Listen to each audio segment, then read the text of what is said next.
Hello, everyone, and welcome to today's Volunteer West Virginia Wednesday. We're so happy to see you all here today.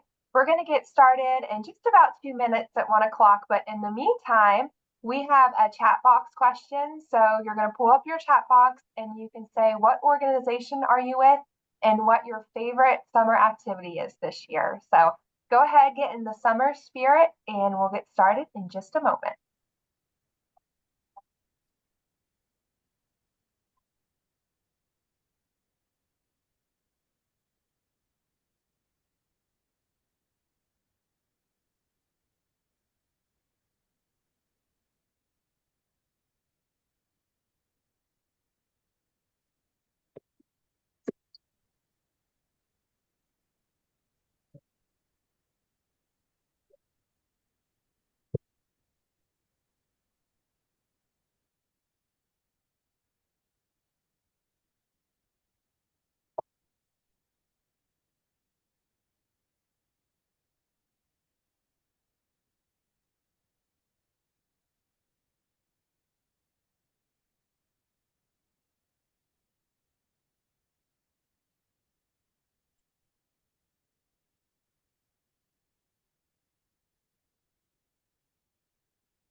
So welcome everyone. If you're just joining us, welcome to today's Volunteer West Virginia Wednesday. In the chat box, we're all sharing our favorite summer activities for this year. And we have all kinds of really good answers. So Sarah has gotten into Tai Chi, which I love. Julie has been hiking with her dog, Scooby.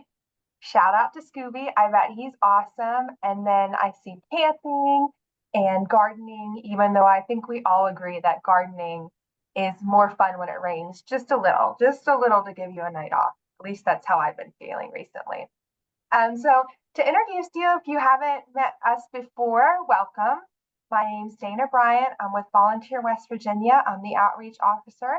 And then we're joined by one of our newest staff members, Blake Turley. She's going to be helping let you in the waiting room. So if you get kicked out, no big deal. We'll let you right back in.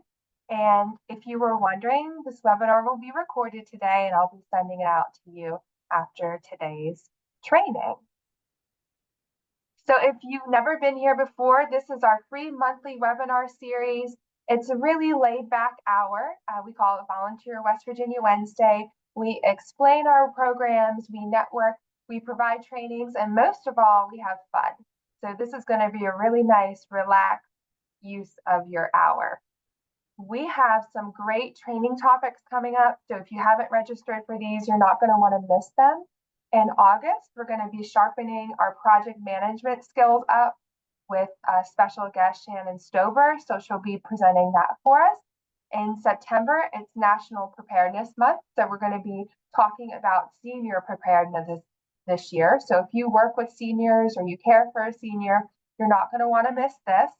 And then in October, this will probably be of interest to you all on the call today. We're going to be doing a volunteer management life cycle, learning a little bit more about the life cycle for volunteers. And then lastly, everyone's favorite, this one we have over, like, I think last time we had 300 people register for grant writing. So in November, we're going to be doing grant writing nuts and bolts with Nikki from the Grant Advantage. So this is a shortened version of our grant writing training that we provide every year.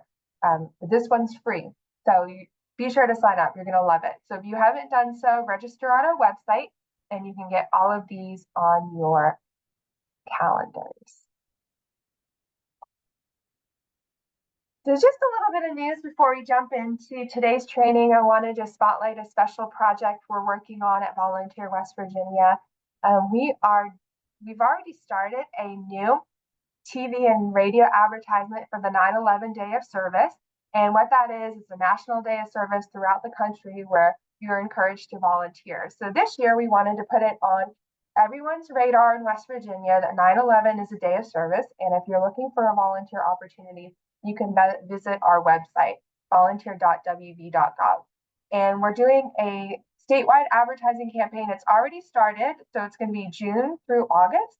And the reason I'm telling you, if you're looking for volunteers at your agency or your nonprofit, you can post your volunteer opportunity, and then we'll be doing this advertising throughout the state. So it'll be a great way for you to get free promotion. And if you're curious about what this advertising campaign looks like, here's a little sneak peek for you all. Did you know September 11th is a National Day of Service? We invite you to be kind with Volunteer West Virginia, because every mountaineer has the power to make a difference. Join in our statewide Day of Service, whether it's lending a hand or spreading kindness. In West Virginia, every mountaineer is a volunteer. Visit volunteer.wv.gov to find a volunteer opportunity near you. Brought to you by Volunteer West Virginia, the West Virginia Broadcasters Association, and this station. So in West Virginia, every mountaineer can be a volunteer. And to help volunteers find your opportunities, you're just going to visit our website and click this big green button that says Need Volunteers, and then you'll fill out a short form, and then we will share your volunteer opportunity.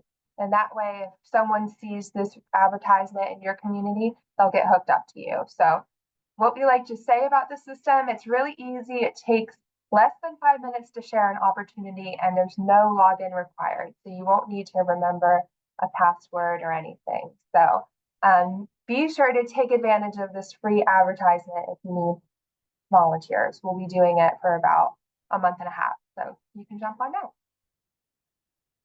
So without any further ado, I'm really looking forward to today's presentation. It is the Community Quilt Rural Volunteerism. You all are in for a treat. We have Jenny Keener, and she is an expert in the field. So she's a volunteer manager. So all these tips are things she's learned while managing volunteers. She's been a volunteer manager at Heart and Hand in South Charleston for 8 years. She actually told me earlier she would do this job for free if she could. If she didn't need money, she would do it for free. So she loves it that much. Previously to this position, she worked for CPS for 15 years, and she also did 4 years of AmeriCorps service. So she's an AmeriCorps alum. So Jenny is absolutely wonderful. She's going to tell us some nice tips and tricks today, and we are really lucky to have her. So welcome, Jenny.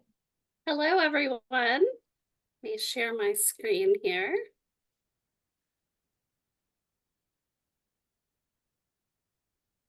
All right, welcome to the Community Quilt Rural Volunteer Engagement. I'm so happy to be here to be able to share with you things that I've learned over the past 8 years. So the purpose of the Community Quilt is to explore strategies and share some of my personal experiences on engaging volunteers in rural communities. I want to emphasize how each individual's contribution creates a vibrant and interconnected community, much like the pieces of a quilt. Just a brief overview, we're going to go through my personal journey of service and community engagement. I'm going to tell you a little bit about Heart and Hand and its impact. I'm going to talk about effective recruitment strategies from diverse groups. Then we're going to talk about embracing inclusivity and programs for adults and teens with disabilities. My favorite part, the concept of the radical welcome and fostering a welcoming environment. And then we're going to address challenges and solutions for a diverse volunteer program and learn practical tips for engaging rural volunteers and obtaining demographic information. So the community quilt, each volunteer is a unique piece, together forming a strong and beautiful quilt that represents our community's unity and diversity. And you may think that you live in a community that doesn't have much diversity, but I assure you that you do. I grew up in Frametown, West Virginia. This is actually where I completed my 4 terms of service with AmeriCorps. I did Energy Express every summer that I was in college. And Frametown has a total of 1,271 people. Part of our project was to get volunteers for Energy Express. And we had a really difficult time at first, but we were able to do it. And it's sort of thinking outside of the box. After you've recruited everyone in your family, which I'm sure all of you already have, you're going to want to spread out to get other people in the community involved. That's my papa there. He inspired a lot of my wanting to be a volunteer coordinator. He had a heart attack when he was 55. And instead of giving up, he had to retire. And we grew the biggest garden in Frametown. And then we took all those veggies to people that lived in the senior homes and distributed them. And he was such an inspiration to me. So, without further ado, there are 2 QR codes here. If you are interested in knowing what your community looks like, this is a very good place to find. These slides are going to be available after the presentation, so you can go through and use the QR codes then. But I was a little bit surprised. If you'd like to know the specific demographic information of your area to make sure that you're reaching everyone with the services you provide or with your volunteer recruitment, you might want to check that out and make sure that you are reaching a whole community of people. So one of the most important things that I've learned here is really understanding rural communities. When you live in a rural community, it is so important to rely on personal relationships and trust. You want to engage in face-to-face interactions as much as possible. And I started out doing this by attending lots of local events. If I saw an event on Facebook or on television, I wanted to make sure that I was there. So if you see that someone's having a spaghetti dinner, put your name tag on, grab some cards, show up, talk to people, eat spaghetti, and enjoy the community. There are also tons of like community resource fairs that are out there. Just give them a call and say, hey, I'm so-and-so from this organization. Do you care if I come to your community resource fair? We need volunteers. And that answer is definitely going to be yes. They're going to want you to come to their community resource fair. A lot of schools will let you come to recruit volunteers and set up in a lobby during lunchtime.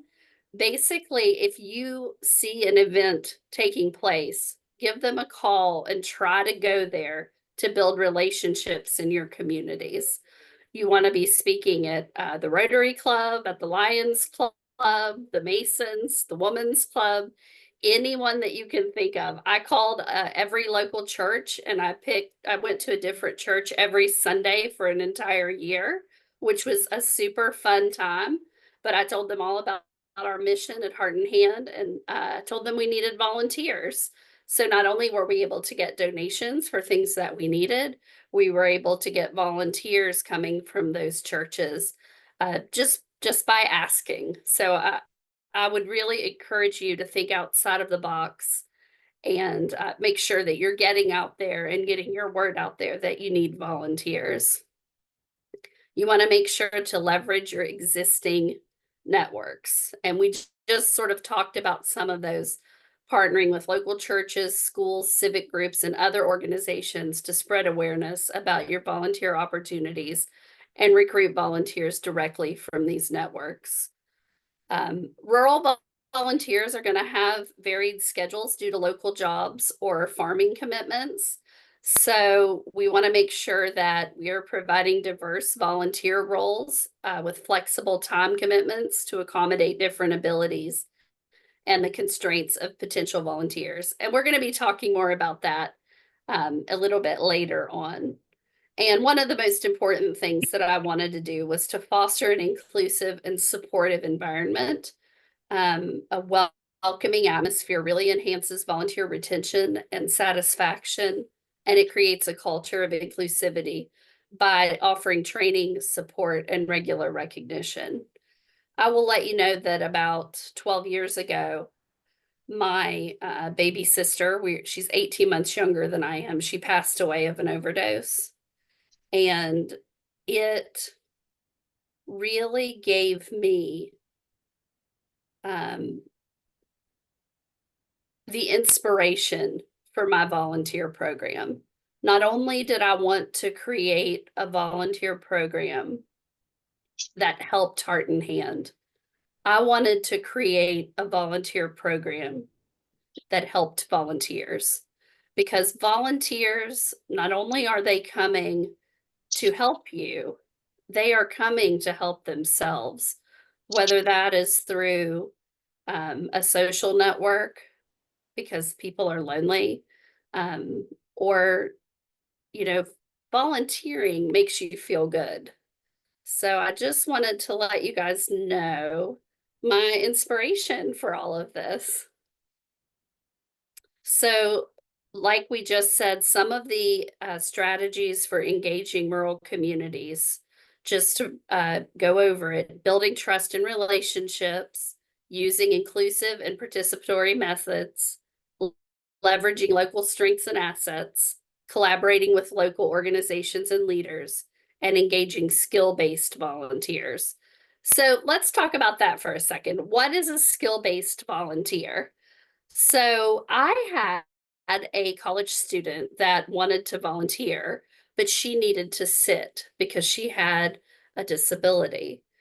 And I said to her, I really need help with um, counting all of my volunteer hours. I don't have a good method for this. And she was involved in a computer programming course at West Virginia State. So she was actually able to create a program for us where volunteer hours can be maintained and they're calculated all at once, which I thought was amazing. So that is a skill-based volunteer. So you want to make like a wish list of things that you would like to do, so that when you meet people in the community, when you're going to the spaghetti dinner or you're out at the community resource fair, you can say, this is my wish list for volunteers. I really need somebody to do all of these things. So think outside of the box, even if you're at a hospital or a thrift store, or if you're at an animal shelter. If you have a special activity that you want someone to be doing that you're not doing already, make sure that you write that down so that people can say, hey, I would love to start an eBay shop for you in order to support your programs, and I would love to volunteer to do that. So some of the effective engagement things that we've done at Heart in Hand, I like to sort of draw people in to the Heart in Hand, and people love to make these birthday boxes, and you can totally steal this idea. I put this idea up on our Facebook page, and almost 100 people called me and said, we would love to make birthday boxes for kids in need. So these go out in our food pantry boxes. And you basically just get the pan at the Dollar Tree, a cake mix, a Sprite, some candles, a card, and a can of frosting. And a kid in need will have everything they need to make a birthday cake. So lots of people can't afford the eggs and the oil. So we wanted to make sure that it was inclusive and that anyone could do it. So a can of Sprite is a great substitute for that, just in case you didn't know. but people love to make birthday boxes. So as they make those, it gives you a chance to interact with them and say, hey, I'd really love to have you as a regular volunteer. Is there any way that you could come on Wednesdays and help us fold clothing? And you'll find a lot of volunteers that way. A lot of the kids in local schools will need service hours, and we do a service hours for food program. So for every 10 items of food that they collect in the community, they will receive one service hour, and they bring them in and we count them. And then we talk to them about maybe volunteering on Saturday and helping us to work with some of our other programs. We offer community classes. So we are fortunate to have a community room now at Heart and Hand. And when I'm out, if I learn something interesting from someone, I met our specialist lady, Susan Kasdorf, out in the community. And she said, I would love to teach a class about how to raise chickens. And I said, well, let's do it. So she came and taught the community about raising chickens, and she's gone on to teach about canning vegetables and creating emergency kits and on and on. We've had lots of classes, and people show up for those little classes, but then we're able to tell them about Heart and Hand and how we need volunteers. So not only are we serving the community by offering, classes on gardening from someone who is an expert, but we're attracting a new audience for potential volunteers to come and participate in our programs.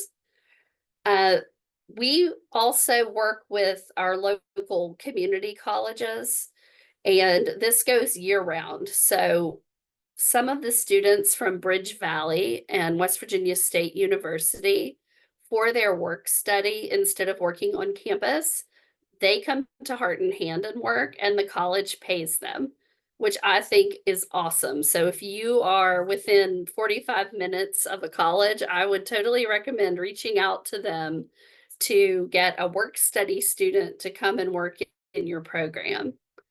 Another thing that I enjoy doing is outreach with recovery and reentry community. I work with a halfway house for federal employees called Dismiss Charities. It's in St. Albans. And they send volunteers to come and help us unload furniture and basically work on our rear loading dock.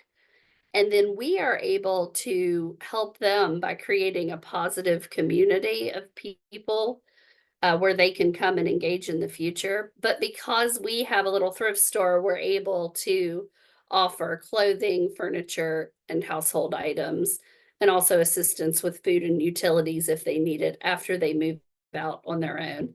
So that is a really wonderful program that I love doing. And the same for the ladies from recovery. They come, but they also receive that network of people who care about them. And one of the things I love the most is seeing how people interact.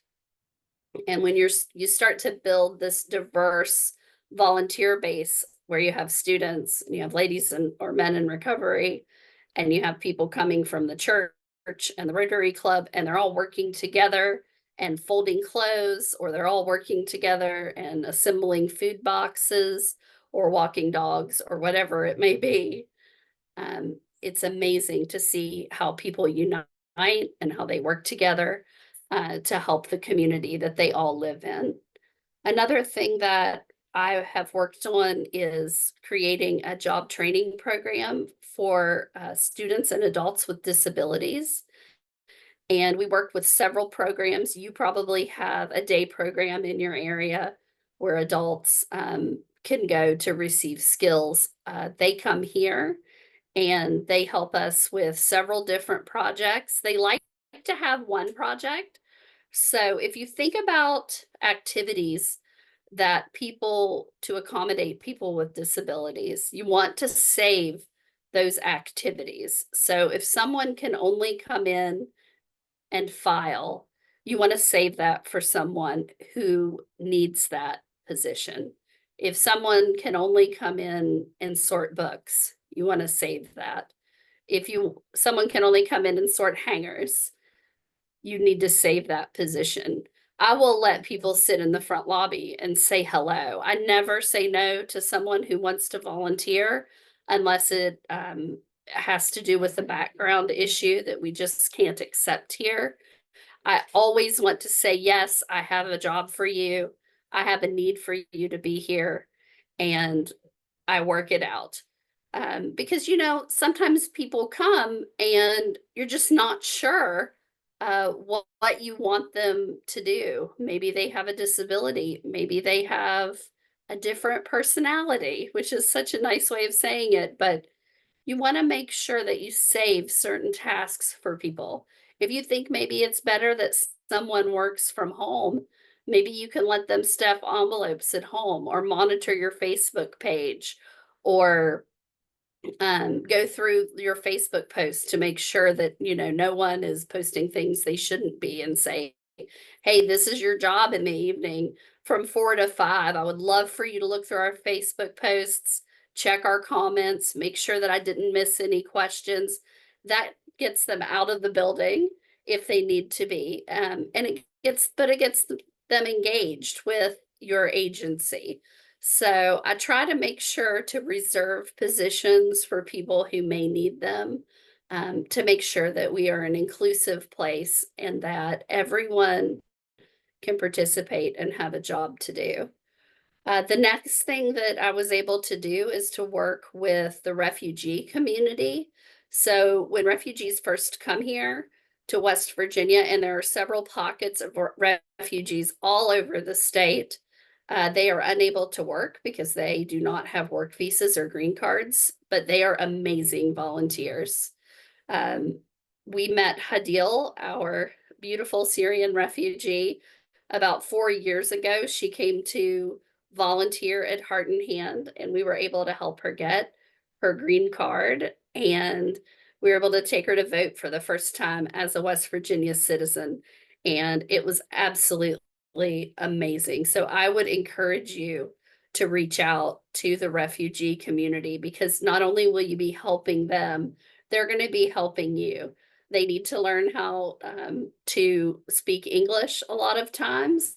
Hadil was fortunate. She did know how to speak, but they also will be able to access services while they're volunteering with your program. So practical tools for engagement. One of the things that we do with the recovery and reentry program is called a reconnect questionnaire. So the program the volunteers come to from those communities is called Reconnect Here. And it's basically just a simple needs assessment. If you go down through there, I need help with transportation. And this is for volunteers. So not only are we helping them, they are helping us. So it's sort of a mutually beneficial relationship. So they want to come here. And I know that is small, but I need an updated resume. I need an ID card. I need to learn how to cook. So we're able to address their needs while they're helping us to address our needs. And the mutually beneficial relationship works out really well. The next little picture there is our community room schedule. And I try to make sure that our schedule is updated and posted on our Facebook and that people know that we're having some events. Sometimes it's important to post these because I'll have people communicate with me that they want to come in and help, but they don't know what is scheduled. And then Facebook has been such a great resource for us. We post every day, once or twice, at least on our Facebook page, and we have grown from 3,500 followers in 2015 to 15,000 followers, probably more now because people love Facebook posts. So you want to make sure that you're being engaging, that you're sharing other events in your community. If you look at the bottom of that, it says our friends at the Fifth Avenue Church of God wanted to share this event that they are having. So I try to make sure that not only are we saying, we need volunteers and here's the projects we're working on, but I'm also saying this is a church that donates food and they're having an event that they'd like for you guys to know about. And that works out really well. Another thing that I have been working on just recently is attracting businesses.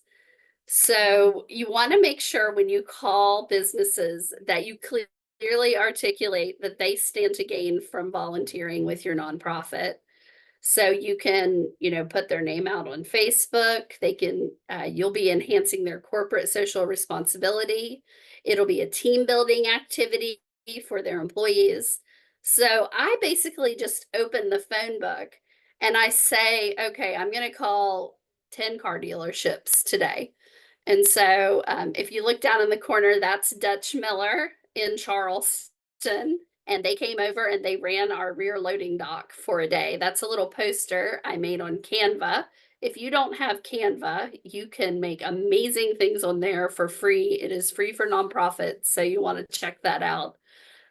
But when I call, I just want you guys to know the script a little bit. You want to say to them, hey, I have Dutch Miller volunteering yearly in July and August to run our dock for one day, for our Dock for a Cause program. Which month would you like to volunteer your business? You don't want to say, would you like to volunteer? You want to ask them to pick a month. So instead of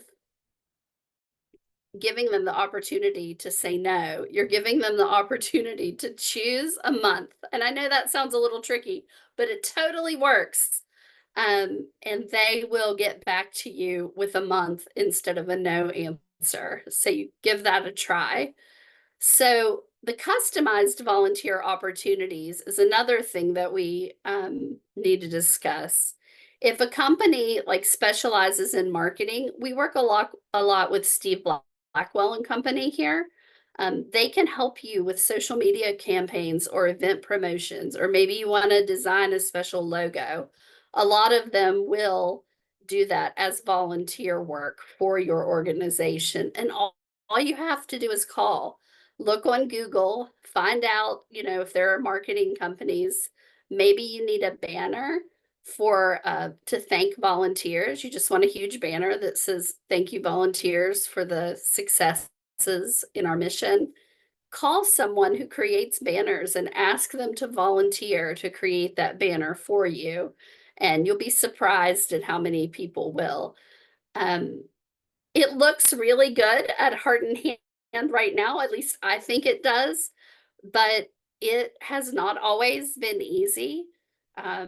It's basically just being dedicated to attracting more and more volunteers. And one of the things that helps the most is when you recognize those businesses that volunteer with your nonprofit. I write a press release when businesses come and volunteer. Sometimes they publish it and sometimes they don't. I definitely want to feature them on our website. I put their picture on our Facebook. I put them in our newsletter, and I make sure that I mention them in our annual report. And you want to make sure that you're following through with that. So if you look at the poster, it suggests that they wear their business logo and that we will provide a social media post. So if you're promising that on the poster or in your phone call, you want to make sure that you follow through and you give them that recognition. Make it easy for businesses to engage by offering a flexible schedule. So if Dutch Miller wants to come, but they're not going to come until the evening, you want to make sure that you tell them, okay, I have a project that we can work on in the evening. We're going to be making 100 food boxes, or we're going to be painting the building, and we can't do that while it's open.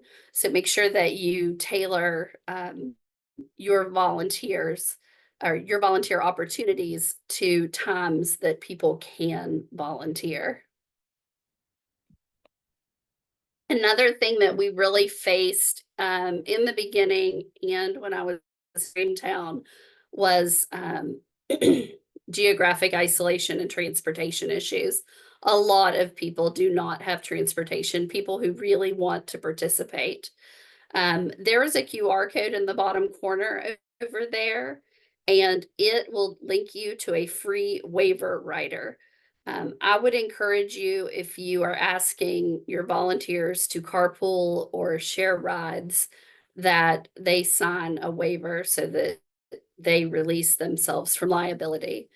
Um, and it's just for their own safety. If they're picking up another volunteer for you, you just want to offer that, and you can make it very easily right there on that website. It's completely free.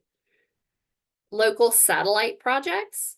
So once a month, I go to Kenna Holmes to do a local volunteer project and play bingo. So we do a food collection, and depending on which month it is, we have different volunteer tasks, but we've made cards for our food boxes.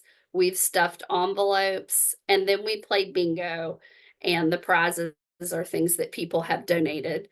And it gives those people who cannot get out or get here the opportunity to volunteer for Heart and Hand. And it helps us and it helps them. And I love to play bingo, and you could do that anywhere, and you'll have a lot of fun. That is the local satellite projects. Virtual volunteering, opportunities for remote or online volunteering. You might want someone to set up like an eBay for you. Like I said, monitoring your Facebook for you, looking through your website and making suggestions, having people work on your website for you or help you manage your social media. You want to save those tasks for people who cannot get out. Um, I did a sponsor a volunteer ride campaign on social media. And I said, for $10, you can get a volunteer to Heart and Hand thrift store. And that's Uber, or you could always do the bus passes when they have them. And I just said, hey, here's a link to our PayPal. Would you please sponsor a volunteer ride? And people donated over $2,000 to that campaign. So we were able to buy bus tickets and Uber rides for volunteers who wanted to come and participate in projects and otherwise would not be able to. Um, $10 isn't a lot for someone to donate, and it's a huge help to us to be able to have volunteers to come in. Another thing that I've done is I have picked up volunteers with the First Presby van. I have gone down to the senior center and used the church van to pick up volunteers once a month last summer. If you have a local church that has a van, you may even get their van driver. I was not able to do that, so I had to drive the church bus, which I thought was really fun. That might not be an activity for you, but I really enjoyed being a bus driver. But we picked up seniors and brought them here to volunteer for the day, and they loved it. And I loved it too because we got different volunteers to come in to help with our projects. And a lot of senior centers, like they're on the bottom, they have transportation where they can come on field trips. So just give them a call and say, hey, would your seniors like to come and do a project for my organization? I would love to have them. Limited awareness and communication. You want to make sure that you're putting it out there that you need volunteers. You can still use community bulletin boards. There's one at Kroger. There's probably some at the post office that just say, basically what you need, that you need volunteers. Make sure you're leveraging your social media, that you're using email, that you're collecting emails when you're able to, and that you're posting on those community websites to spread the word. One of the other programs that I've created while I was here is called an ambassador program. And if you look on the right, that is a description of our ambassador program from the website. And what I've encouraged people to do is I had some girls who participate in pageants who wanted to volunteer, but were not always around Heart and Hand. So when they are around Heart and Hand, they love to come in and they try on clothing, and then they just make a shout out on social media that says, look at this great, outfit I got at Heart and Hand. I'm volunteering here. I'm really enjoying it, and they need other volunteers.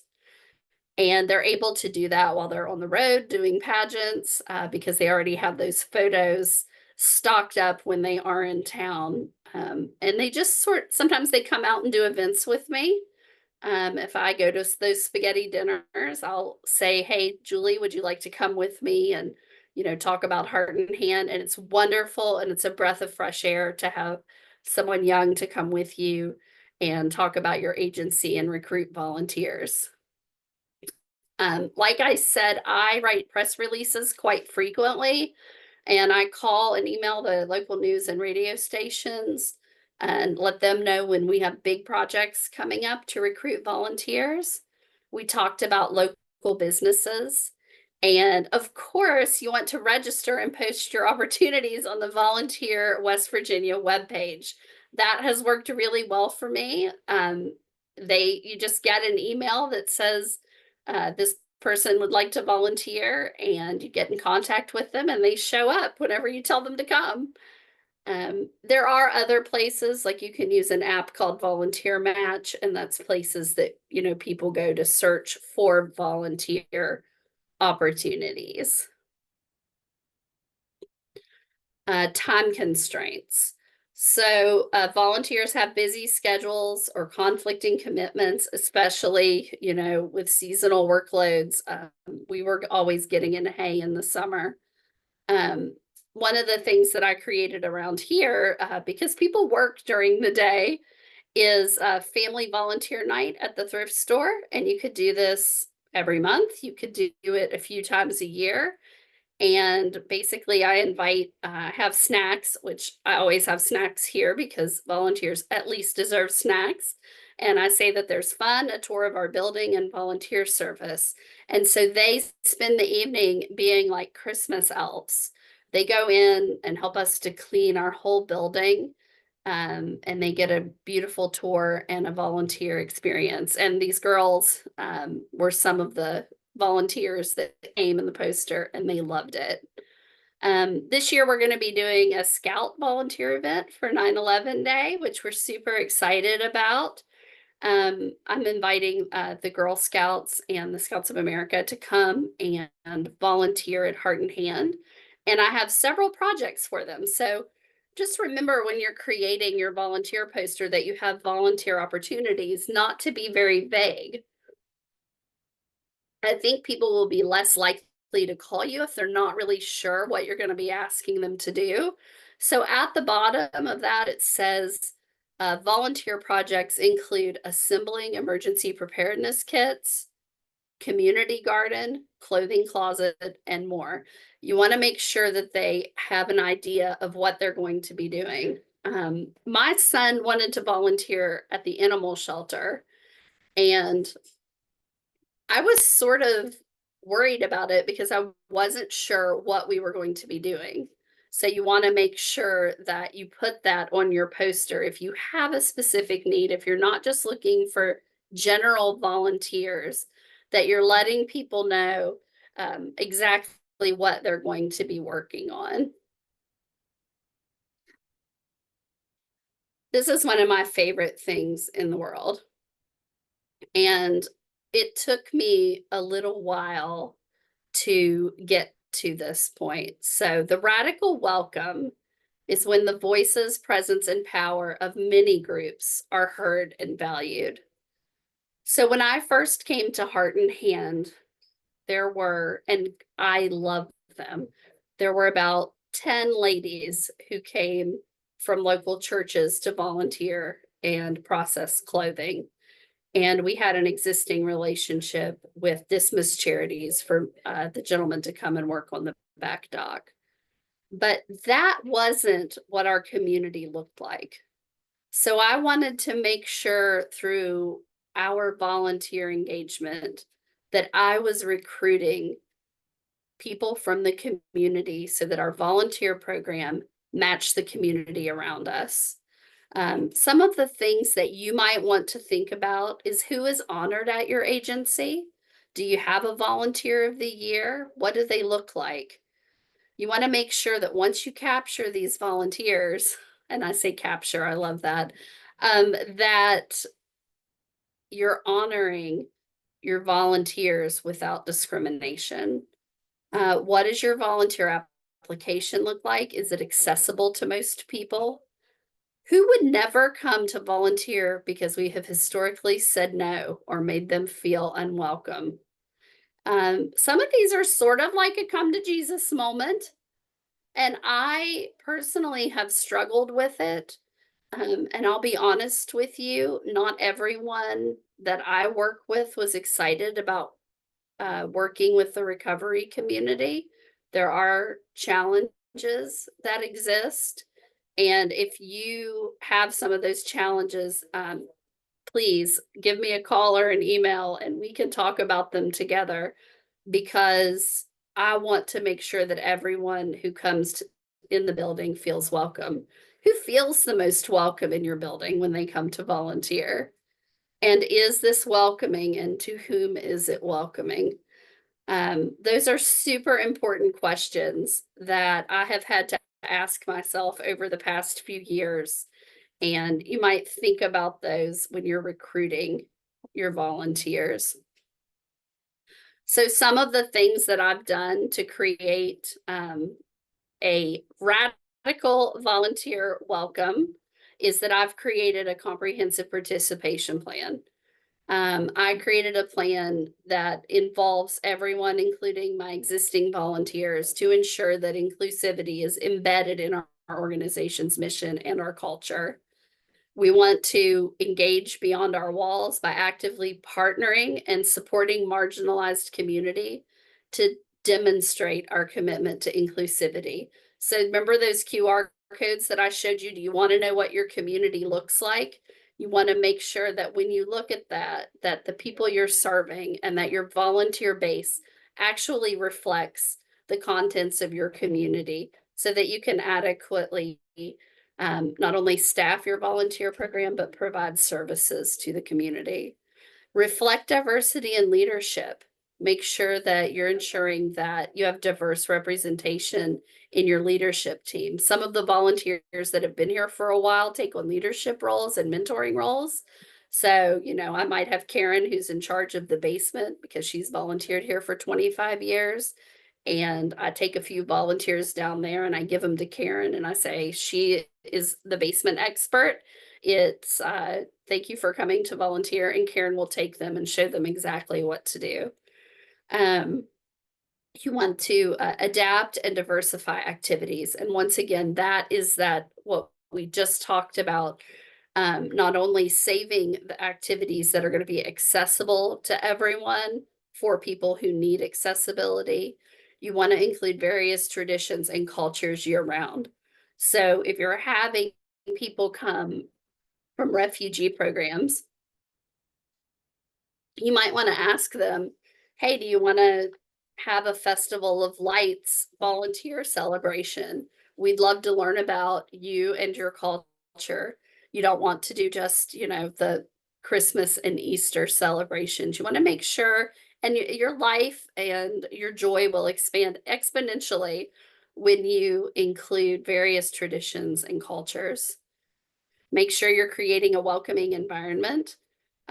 Educate and train. And I have really had to work on this with some of my volunteers, providing ongoing training with cultural competence and anti-bias to create a genuinely welcoming atmosphere.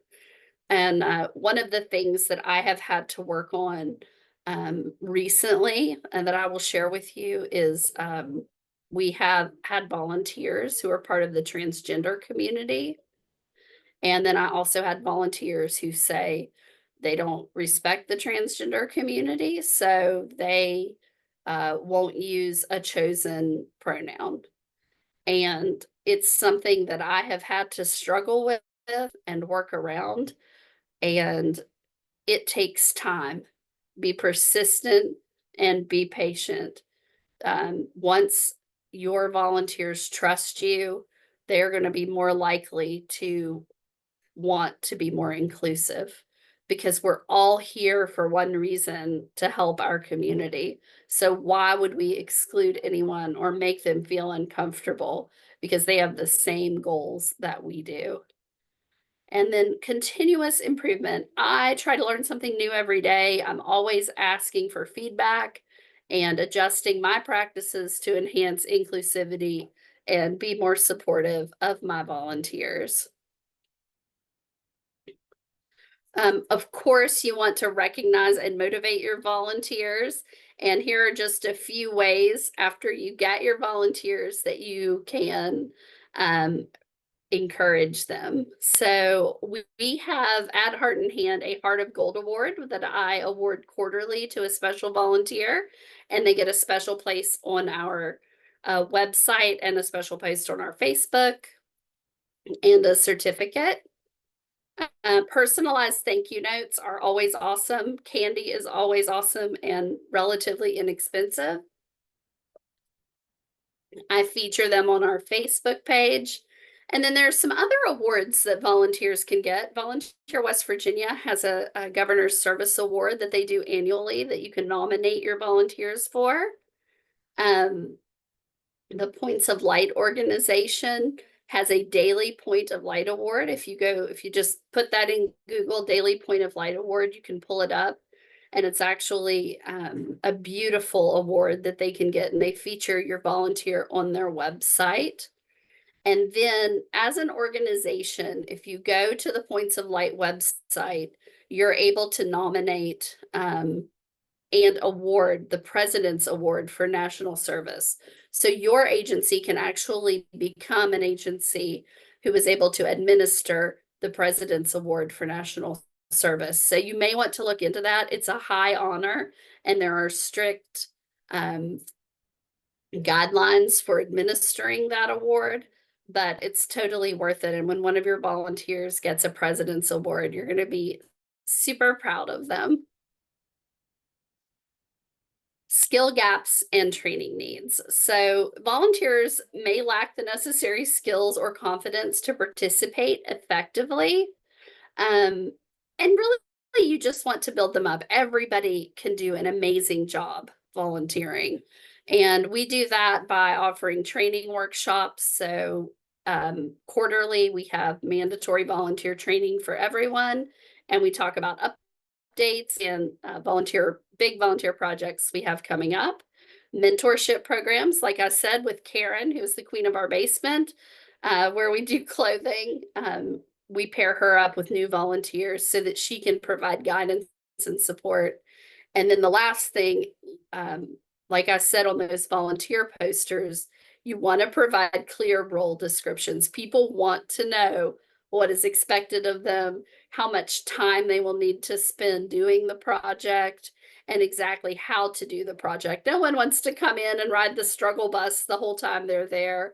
It's so intimidating to do something and then be doing it wrong and have to be corrected as a volunteer. Nobody wants that. So make sure that you're letting them know specifically what to do.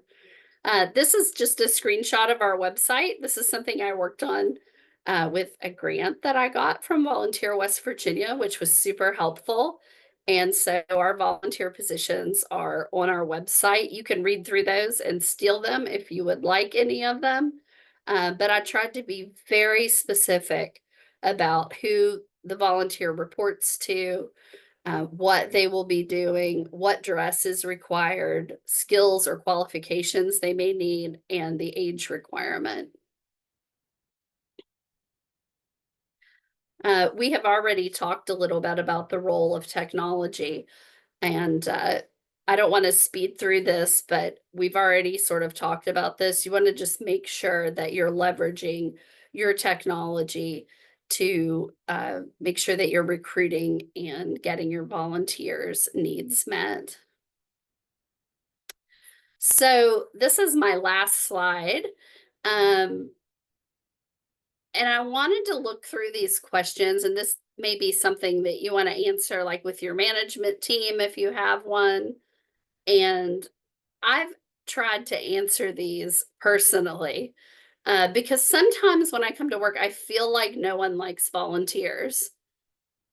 And just today we had an incident where I'd sent 2 girls to help at the register, and they said, "We don't really need any help," to the volunteer. But I think that because they were new employees, they didn't really know what to tell them. So it was my mistake. So when I get off of this training call, I'm going to make a list of volunteer activities for people, for volunteers to do at the register, and let them have that list so that they don't ever send anyone away. You don't want to place your volunteers in a place where someone says we don't need you. It's super embarrassing. But I want you all to know too that I'm struggling still with some of these, and I'm learning every day.